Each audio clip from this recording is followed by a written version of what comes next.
All right, we're going to do something different tonight. We are still in the book of the Song of Solomon, and I gave you all of the introduction last week and why we didn't didn't think that the secondary application to Song of Solomon would apply. Now, the secondary application of the book is that it's speaking about Christ and the church.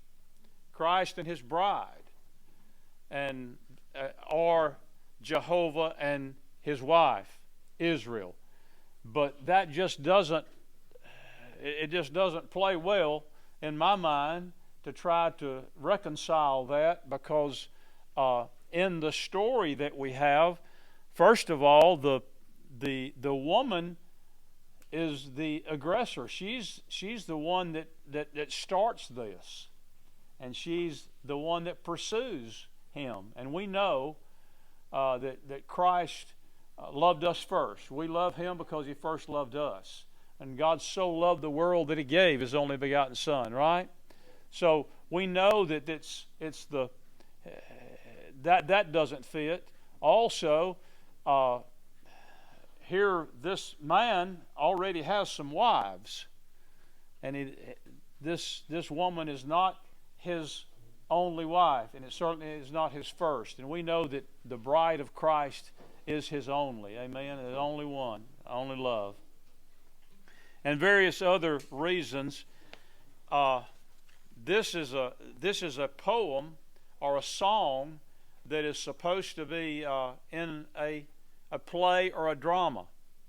Now, we know that from the Jewish rabbis for centuries have talked about this particular book.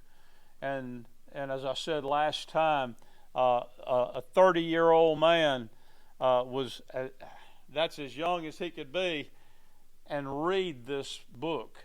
He couldn't go to the temple and get the Song of Solomon scroll down and read it unless he was 30 years old. He couldn't get married till he was 30 years old because it was so risque. But it's really a love story. It's a beautiful love story, but it has some problems with it. Somebody said, well, why in the world is it in the canon of Scripture? Why is it included in the Bible? Well, it's included in the Bible because marital love is a common thing among people. Amen. I mean, it started back in Genesis when God made Eve. We're going to do something so different tonight. We're not going to use the King James Version. We're going to use the Amplified Version. And the reason we're using that is because it's the most accurate to the storyline. In translating the Old Testament in the Amplified Bible, they got the Jewish rabbis involved in it and brought in the historical aspect. Now, this was a play that most of the Jewish rabbis had seen the play. It was made into a play, and the Amplified Version actually follows along with the way the play went, and taking the historical significance of the Hebrew words that's translated there, we come up with the Amplified Version. So don't worry, we're going to have the Amplified right up here on the screen, okay? You can look along with your copy of the Word of God, but we're going to put that up there for you, okay? Now, last week we did the introduction and chapter 1. This week it's chapter 2 through 5. All right? So, this morning was very interesting in the sense that we had an overflow crowd, and they got a little risque with their comments and their questions. But it's okay. It's okay. And y'all, I don't know if y'all can see the translation or not over there. You may want to move over so that you can read it here, okay? Because we're going to be reading off the screen. All right? Okay, here we go. So open your Bible to chapter 2, and you can follow along there if you like. So we come to chapter 2, and the very first thing we see is that after mutual flirting, she tells him of her smallness. You remember chapter 1, she was flirting with him, he was flirting back with her. They had just discovered each other and were flirting with each other. They weren't dating. They had not been alone, but they had done a lot of flirting. We come to chapter 2, and it sounds like in chapter 2 in the King James that she's bragging on herself. She says, I'm the rose of Sharon and the lily of the valleys. But really she's not. She's putting herself down. She's talking about the smallness. Look at the Amplified Version up on the screen here. She said, I am only a little rose or autumn crocus in the plain of Sharon, or a humble lily of the valleys that grows in deep and difficult places. So, why are you using the Amplified Version, Brother Gerald? Because it's the most accurate to the storyline, to the original application. Okay? So, she says, well, I'm small. He had just bragged on her in chapter 1, and then she says, no, I'm just small. And then he tells her of her significance. Verse 2. And the Amplified Version reads this way, but her shepherd replied, like the lily among thorns, so are you, my love, among the daughters. In other words, you're like a lily among thorns when you compared to the other ones. And then she responds to him and tells him how she is lovesick as she imagines their first embrace. Verse 3 through 6. The Amplified Version reads, and she's talking now. He's told her that she was a lily among the thorns. She says, like an apple tree among the trees of the wood, so is my beloved shepherd among the sons, cried the girl. Under his shadow I delighted to sit, and his fruit was sweet to my taste. He brought me to the banqueting house. Remember, we talked about that in chapter 1, that there was a big banquet that the shepherds had thrown, and she was there. He brought me to the banqueting house, and his banner over me was love. For love waved as a protecting and comforting banner over my head when I was near him. Then she says, sustain me with raisins, refresh me with apples, for I am sick with love. And then she says, I can feel his left hand under my head and his right hand embraces me. She's imagining that first embrace is what she is doing. All right, then he commands the queens to let nature take its course. Verse 7. The queens. In the King James it says, I charge you, O ye daughters of Jerusalem. Now, who is the daughters of Jerusalem? I want you to know I had to do a whole lot of study and research to figure this thing out, figure the Song of Solomon out. The daughters of Jerusalem, that is the queens that are traveling. We'll find that out in chapter 6. That's the queens, his wives, that are traveling with him, that's traveling with Solomon. Now, we find out in chapter 6 he has 60 wives already. He has 60 wives traveling with him and 80 concubines. But now he says something here to the queens. He says something to the daughters of Jerusalem. He said, I charge you, O you daughters of Jerusalem, by the gazelles or by the hinds of the field, which are free to follow their own instincts, that you do not try to stir up or awaken my love until it pleases. In other words, don't jump the gun on this. We're just flirting. That's what he's saying. So, it was an open thing that they could hear all of this going on, and his 60 wives was traveling with it. Now, someone said this morning he didn't know how to travel light, did he? And can you imagine all the suitcases and the shoes for 60 wives? Now, listen, this is why I say this is not a picture of Christ in the church. Can't be. So anyway, he's telling them don't jump to conclusions yet. We're just flirting. All right, then she vividly imagines them finally getting together. She vividly imagines them finally getting together. Verse 8 through 15. Now this is just in her imagination. Okay, some have thought that this was they actually got together, but they did not get together until their marriage. And that's in the 8th chapter. So let's go on with it. She vividly imagines them finally getting together. Now the Amplified Version puts it this way. Vividly she pictured it. The voice of my beloved shepherd. Behold, he comes leaping up on the mountains, bounding over the hills. My beloved is like a gazelle or a young hart. Behold, he stands behind the wall of our house. He looks in through the windows. He glances through the lattice. She's imagining this vividly. That he comes and he looks through the lattice. My beloved speaks and says to me, rise up, my love, my fair one, and come away. For behold, the winter is past, the rain is over and gone. The flowers appear on the earth. In other words, it's springtime. The time of the singing of birds has come, and the voice of the turtle dove is heard in our land.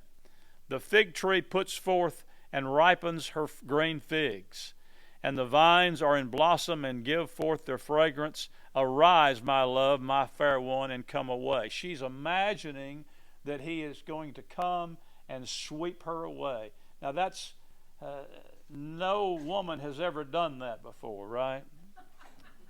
Ever had an imagination like that. This is what she's saying. And then verse 14, so I went with him. She's still imagining going with him. And when we were climbing the rocky steeps up the hillside, my beloved shepherd said to me, oh, my dove, while you are here in the seclusion of the clefts in the solid rock, in the sheltered and secret place of the cliff, let me see your face. Let me hear your voice. For your voice is sweet and your face is lovely. Now, she had on a veil. She's fully clothed. They have not exposed themselves to each other. And that's what a lot of people think that they had done. But she's imagining this. And when they get alone, she's imagining him saying, take your veil off and let me see your face. He talks about her eyes behind her veil. And by the way, let me just say,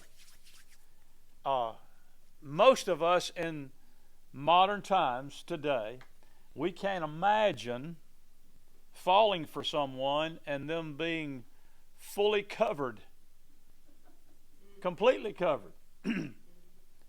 But in the 1800s, in our country,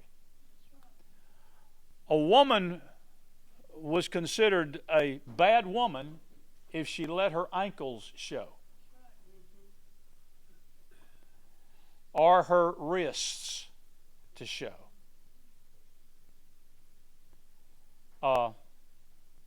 She would have her neck all covered. Why? Because men are beasts. And a man can have an imagination that will run wild if any part of a woman's body is showing. Here, her body's not showing, but he has fallen in love with her, and he's wanting to see her face. You got to see that.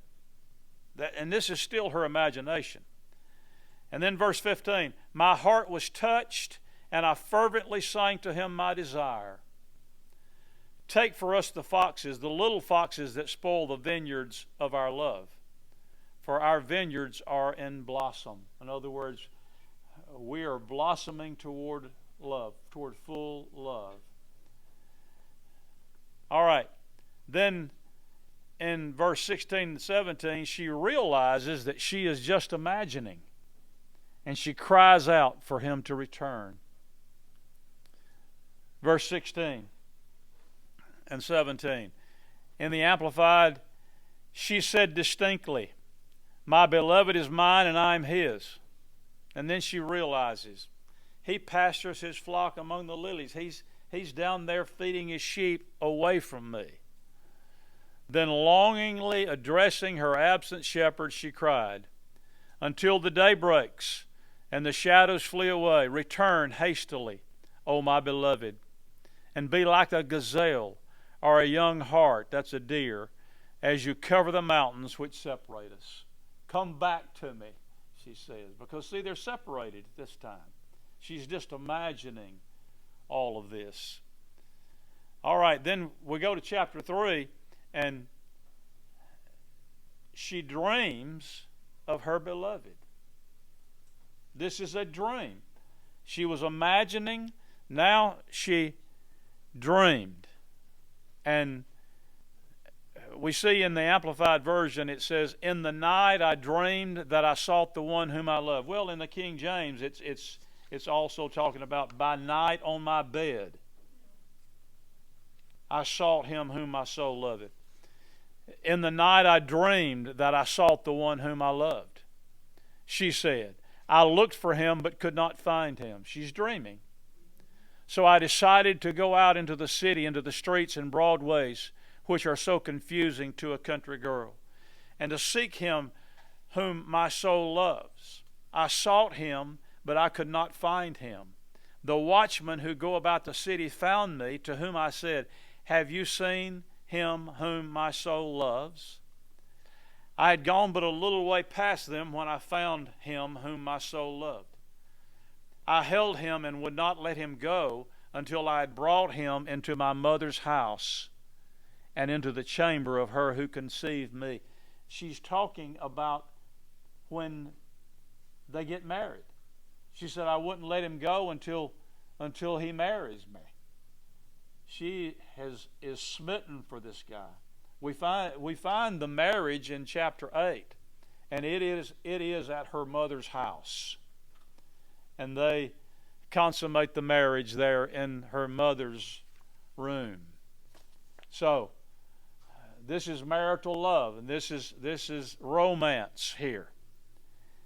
Verse 5, I adjure you, O daughters of Jerusalem. Here's that statement again that we'll see several times.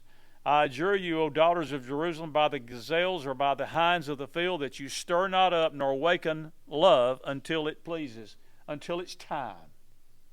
Don't rush things. She's saying to the daughters of Jerusalem, which is the queens. We find that out in chapter 6. All right. Chapter 3. She sees Solomon coming to town. All right, here we go. Verse 6 through 11. Now she as yet does not know that Solomon is the shepherd.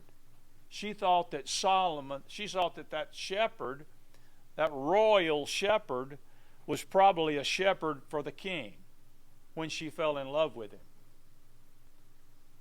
And she doesn't have any idea that this is actually Solomon. He hasn't told her that. So she sees Solomon coming to town.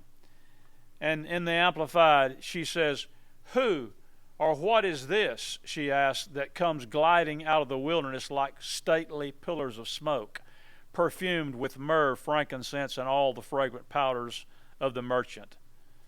Someone answered, behold, it is the traveling litter or the bridal car of Solomon. 60 mighty men are around it, of the mighty men of Israel.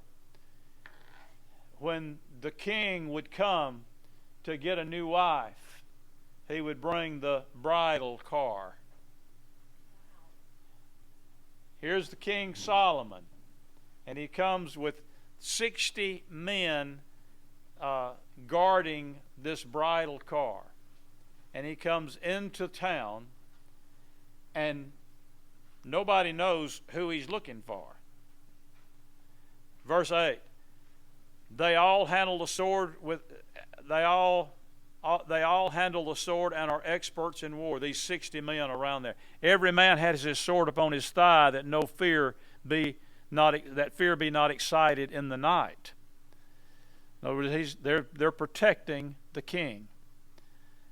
Verse 9, King Solomon made himself a car, or a palanquin, from the cedar wood of Lebanon. He made its post of silver, its back of gold, its seat of purple, the inside of it lovingly and intricately wrought in needlework by the daughters of Jerusalem. Okay? Go forth, O you daughters of Zion. This is her speaking. Go forth, O you daughters of Zion, and gaze upon the King Solomon, wearing the crown with which his mother Bathsheba crowned him on the day of his wedding, on the day of his gladness of heart. She's saying, I ain't going to look at him. Y'all go look if you want to. Go look on Solomon. She doesn't realize that this is her shepherd lover. And she tells them, y'all look if you want to, I'm not going. But then something happens. Solomon reveals that he's come to court this country girl and tells her of his love. He calls her to himself, and he says to her, how fair you are, my love, he said. How very fair. Your eyes behind your veil remind me of those of a dove. Now, stop right there. My wife shared something with me last week after we left here that I did not know. Many times in the Song of Solomon, dove eyes are mentioned. He tells her in chapter 1 that you have dove eyes. He's saying that once again here and many other times. Something I did not know. Did you know that a dove has no peripheral vision? It cannot see anything except straight ahead. Now, I'd like to have dove eyes when I'm looking at God. Wouldn't you? That you have that focus. But he said that to her because she was flirting so much with him. In chapter 1, he said, you have dove eyes. All you can see is me. Here he says something about those dove eyes. Now, let's read beginning at verse 1 again. How fair you are, my love, he said. How very fair. Your eyes behind your veil remind me of those of a dove. Your hair makes me think of the black wavy fleece of a flock of Arabian goats. Now that's compliment right there. Your hair looks like goat's hair. And he knows how to speak to a woman, don't he? Which one sees trailing down Mount Gilead beyond the Jordan on the frontiers of the desert. And here's another great compliment. Your teeth are like a flock of shorn ewes. Your teeth are like a flock of sheep, which have come up from the washing, of which all are in pairs, and none is missing among them. In other words, you hadn't lost any of your teeth. No wonder he had 700 wives. Man, he could talk to a woman, right?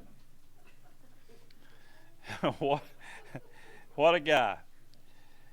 Now he's telling her, and I believe somewhere in here she realizes that this is my shepherd. This King Solomon is my shepherd. He says, your lips are like a thread of scarlet, and your mouth is lovely. Your cheeks are like halves of pomegranate behind your veil. Your neck is like the Tower of David, built for an arsenal, whereon hang 1,000 bucklers, all of them shields and of warriors. Your two breasts are like two fawns, like twins of a gazelle that feed among the lilies, until the day breaks and the shadows flee away. In my thoughts, I will get to the mountain of myrrh and the hill of frankincense, to him whom my soul adores. He exclaims, "O my love, how beautiful you are. There is no flaw in you." Hey, it's okay to tell a woman that she's perfect, right? Yes. Yeah, you vote for that, right? Okay. Never had it happen, but I voted. Okay. All right. All right. Now, let's go on. Chapter 4. He proposes to her. He proposes marriage to her and tells her how she has captured his heart. Verse 8 through 15. And by the way, all of chapter 4, except one verse, is him talking. Okay? Here we go. Verse 8. Come away with me from Lebanon, my promised bride. How could she be his promised bride? Well, they had talked about getting married in chapter 1. Come with me from Lebanon. Depart from the top of Amana, from the peaks of Sinner and Hermon, from the lion's den, from the mountains of the leopards. Now, what's he saying? You've been kept from me, so come with me. Verse 9, you have ravished my heart and given me courage, my sister, my promised bride. You have ravished my heart and given me courage with one look from your eyes, with one jewel of your necklace. How beautiful is your love, my sister, my promised bride. How much better is your love than wine, and the fragrance of your ointments than all spices. Your lips, O my promised bride, drop honey as the honeycomb. Honey and milk are under your tongue, and the odor of your garments is like the odor of Lebanon. A garden enclosed and barred is my sister. This tells me right here that they had not had any relations yet. A garden enclosed and barred is my sister, my promised bride. A spring shut up, a fountain sealed. Your shoots are an orchard of pomegranates, or a paradise with precious fruits, henna and spikenard plants, spikenard and saffron, calamus and cinnamon, with all trees of frankincense, myrrh, and aloes, with all the chief spices. And then he says, you are a fountain springing up in a garden, a well of living waters and flowing streams from Lebanon. Now, he's made his proposal. Now, she accepts his proposal. Verse 16. She accepts it. How does she accept it? Here it is. She says, you have called me a garden, she said. Oh, I pray that the cold north wind and the soft south wind may blow upon my garden, that its spices may flow out in abundance for you, in whom my soul delights. Let my beloved come into his garden and eat its choicest fruits. She says, I accept your proposal. All right, chapter 5. Come to chapter 5. He tells her of the thrill of their engagement, and he turns then and disappears into the night. He makes the proposal. She accepts the proposal. He tells how thrilled he is that she's accepted it, and then he just leaves. Verse 1 of the Amplified. I have come into my garden, my sister, my promised bride. I have gathered my myrrh with my balsam and spice from your sweet words. I have gathered the richest perfumes and spices. I have eaten my honeycomb with my honey. I have drunk my wine with my milk. Eat, O friends, feast, O ye revelers of the palace. You can never make my lover disloyal to me. Drink, yes, drink abundantly of love, O precious one, for now I know you are mine, irrevocably mine. With his confident words still thrilling her heart, through the lattice she saw her shepherd turn away and disappear into the night. Wow. He had come to get her. He proposed, and now he's turned and he's gone. Now she falls asleep but dreams of her fiancé. This is the second time that she falls asleep. Now she dreams once again. Now I know this is kind of foolish to even talk about, but a woman in love would never dream of her fiancé, would she? Yes, she would. This is real life stuff. Okay. She falls asleep and dreams of her fiancé and the difficulty in finding him. She's stressing out because he's left. And she's thinking about that. She falls asleep and then she dreams this dream. The Amplified Version, verse 2, I went to sleep, but my heart stayed awake. See, she's still asleep. I dreamed that I heard the voice of my beloved as he knocked at the door of my mother's cottage. Open to me, my sister, my love, my dove, my spotless one, he said, for I am wet with the heavy night dew. My hair is covered with it. But weary from a day in the vineyards, I had already sought my rest. I had put off my garment. How could I again put it on? I had washed my feet.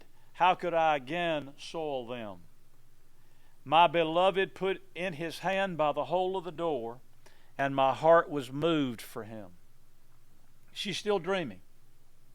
I rose up to open for my beloved, and my hands dripped with myrrh, and my fingers with liquid sweet-scented myrrh, which he had left upon the handles of the bolt. I opened for my beloved, but my beloved had turned away and withdrawn himself and was gone. My soul went forth to him when he spoke, but it failed me, and now he was gone. I sought him, but I could not find him. I called him, but he gave me no answer.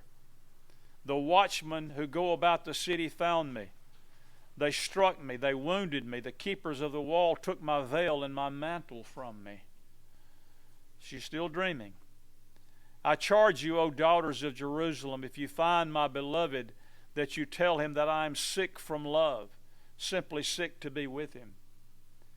What is your beloved more than another beloved, O thou fairest among women? Taunted the ladies. What is your beloved more than another beloved, that you should give us such a charge? She said, my beloved is fair and ruddy, the chief among 10,000. His head as precious as the finest gold. His locks are curly and bushy and black as a raven. His eyes are like doves beside the water brooks, bathed in milk and fitly set.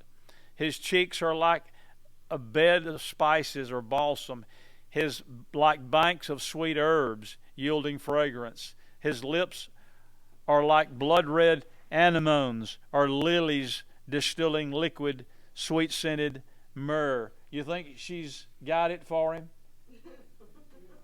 You think she's fallen head over heels for him? Absolutely. His hands are like rods of gold, set with nails of beryl or topaz. That's his fingernails. His body is a figure of bright ivory overlaid with veins of sapphires. His legs are like strong and steady pillars of marble set upon bases of fine gold. His appearance is like Lebanon, excellent, stately, and majestic as the cedars. His voice and speech are excellently sweet. Yes, he is altogether lovely. The whole of him delights and is precious. This is my beloved, and this is my friend, O daughters of Jerusalem. And that's where we end chapter 5. She's still dreaming. She's still dreaming. We'll take up with chapter 6 next time. But this story, we don't need to make more of it than what it was intended to be. It was intended to be a song or maybe a drama. And it was intended to tell a story of a sweet story of love, of marital love. And just to kind of rehash what we've seen tonight, she puts herself down at the first, and then he says, "No, you're the best." Then she imagines their embrace. She vividly imagines them getting together and climbing the mountains and going and seeing all the vineyards and all of those kind of things. She dreams then of her beloved. Then Solomon comes to town. She realizes that this is the one that she loves, and he's a king. And he could have anyone he wanted, by the way. He courts her. He proposes to her. She accepts. And then he disappears. This all happens in such a short period of time. 2 nights take place. 2 dreams take place. Now, we're going to move in chapter 6 into the final throes, I would say, of this love that ends in marriage at her mother's house in chapter 8. And we'll get there next week. Okay? So, what can we make of this? What can we say about a love story in the Bible? Now, there's another love story, in the Bible, and it's about Ruth and Boaz. It's a wonderful story. But one thing that I can say about this and how this speaks to me is that no one can really experience true love without the love of God. Because God is love. And John tells us, "He that loveth not knoweth not God." Without the love of God, we can't know human love. We can't know marital love. Now, some people would tell me, I've been in love many times. Well, I don't know about that. But I know one thing. Many people have never been truly in love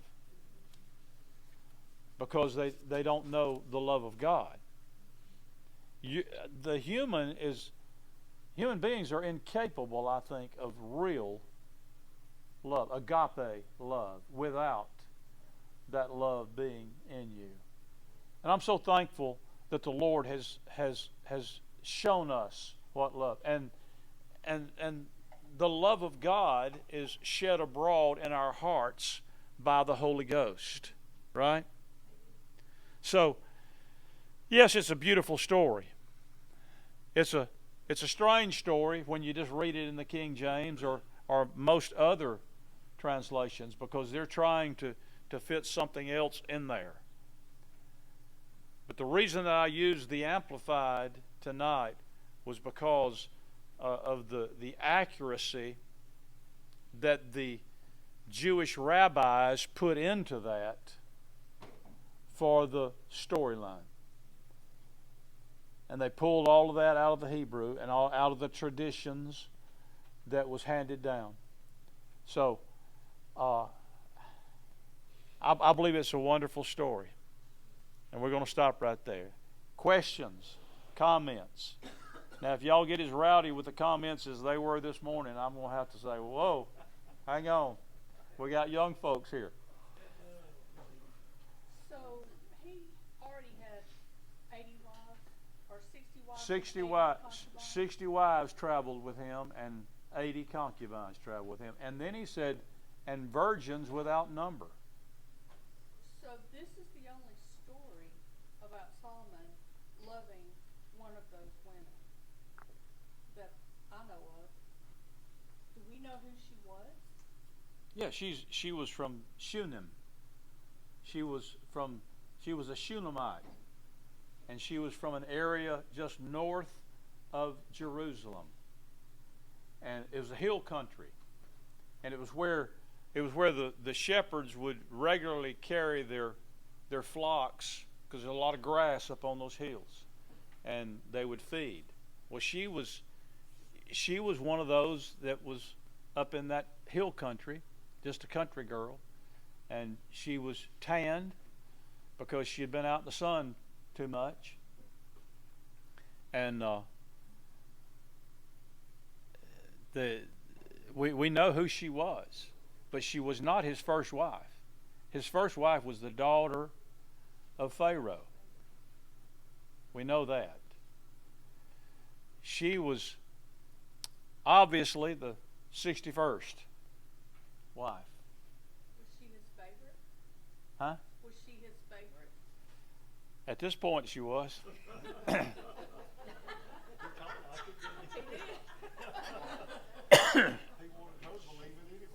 Hey, at this point, she was his favorite because, I mean, he's pursuing her now.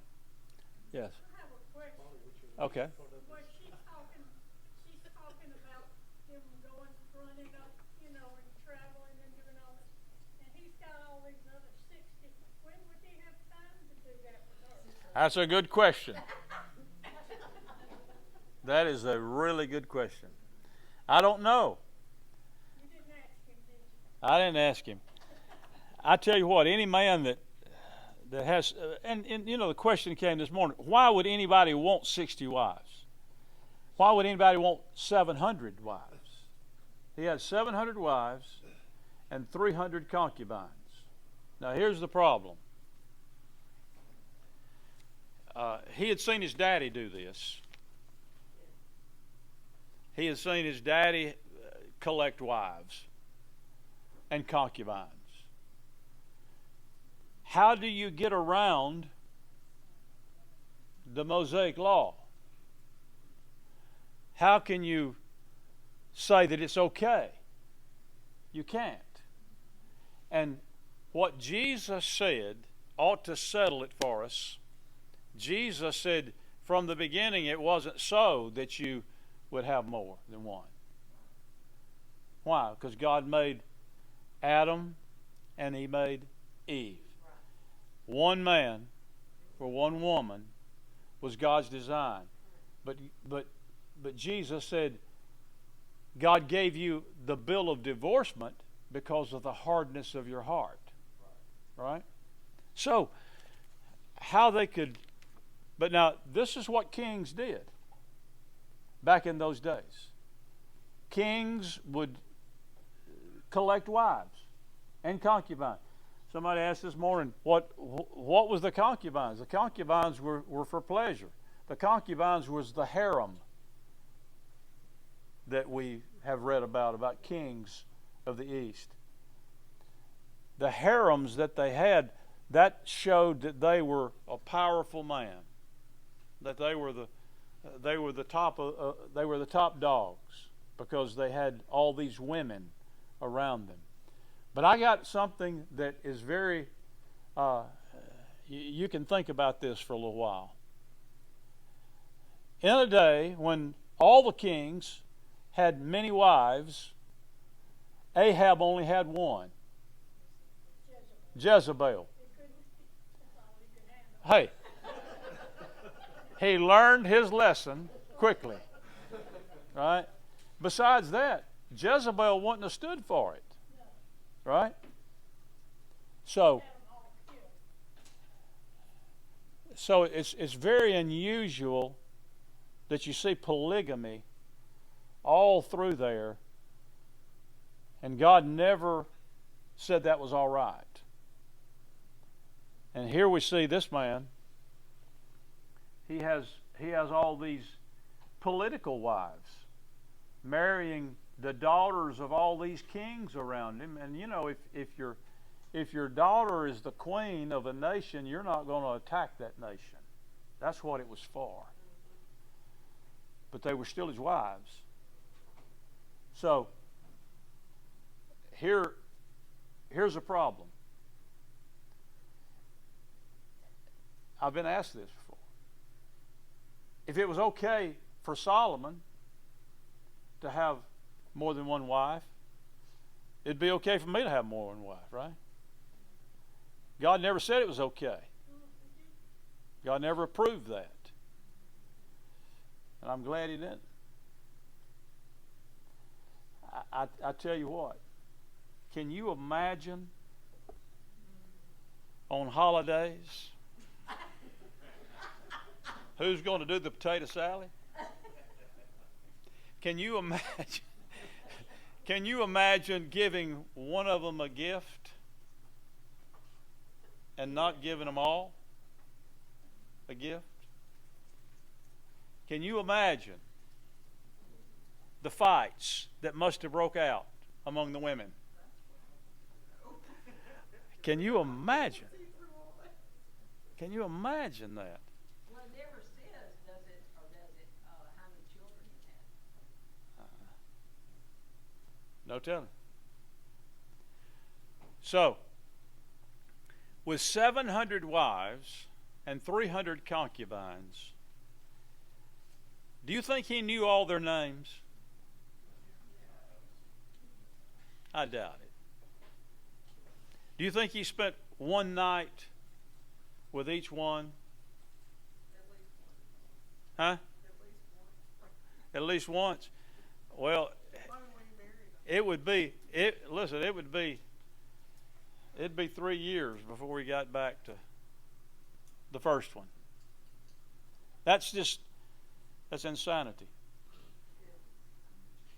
So, but this is a love story about marital love, and I believe that they stayed apart until they got married.